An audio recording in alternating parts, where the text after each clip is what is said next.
From Zion's hill the story's path is told, where priest and king betrayed the flock for gold. And every power that sought the shrine to bind left broken faith and factions close behind. For each revolt that swore to guard the name rebuilt the chains and magnified the shame.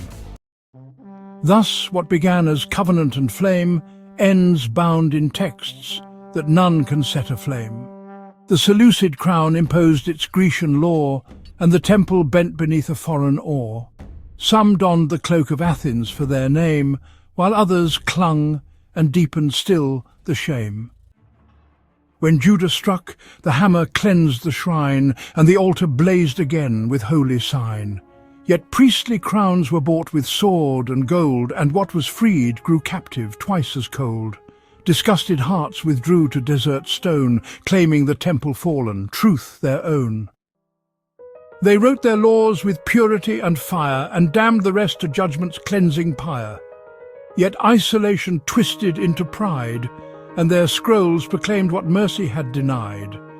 The true Israel that dwelt in caves apart became a sect more fractured in its heart. The Hasmonean heirs for crown did fight, and their brothers were slain to seize the priestly right. Faction on faction tore the land in two, and Judah's strength was lost in Judah's feud. Rome entered in to end the brothers' war, and Pompey profaned the sanctuary's core.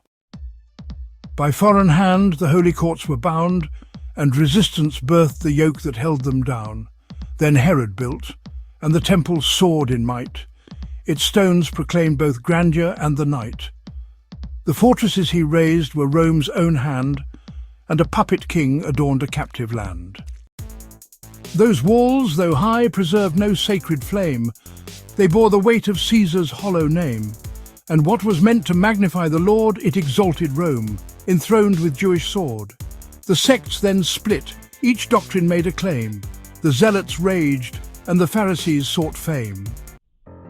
And in that hour a teacher came with peace, bringing a word of love that sought the world's release. But priestly powers they saw a rival throne, and Rome ensured his movement bled alone. The cross became the verdict of the state, and sadly, unity was lost to endless hate. The zealots rose. They simply could not bear the chain, and their fury lit the city walls with flame. But factions warred, and brothers turned to fight, while Rome returned with overwhelming might. The temple burned, its fire never to return, with its stones cast down and its ashes left to burn. Masada fell, and the last cries found no trust, freedom's end swallowed in the dust. When Hadrian banned the covenantal sign, the rebels crowned a prince of Jacob's line. His star arose, the messianic flame, and for one brief hour they gloried in his name. Ah, but Rome replied with slaughter, harsh and vast indeed. The soil it drank the blood, and the land was razed at last. Jerusalem, O poor Jerusalem, was stripped of Israel's breath. Resistance, it crushed the people into death. Without the shrine, the sages, they seized the word and bound the oral law in scrolls preferred. The Mishnah rose, and the Talmuds, they shaped the frame. Law replaced the presence once proclaimed, but Torah it bent to rabbinic rule and school. With the altar gone, the rabbis they held the tool, and what was faith became a code of men. Resistance it turned to law without its end. The letters changed, the script was overthrown, paleo signs replaced by square alone. The tongue of prophets bent to foreign mark, a Babylonian mask concealed the spark. The faithful read, but reading wore a chain, the trisyllabic voice was lost in vain. And what was sung from Sinai's holy flame was dressed in shapes that never spoke its name. The scribes arose to guard the word with care. They marked each vowel, bound each breath to air. They split the verse, they bent the line to will, and forced a meaning silence would not fill.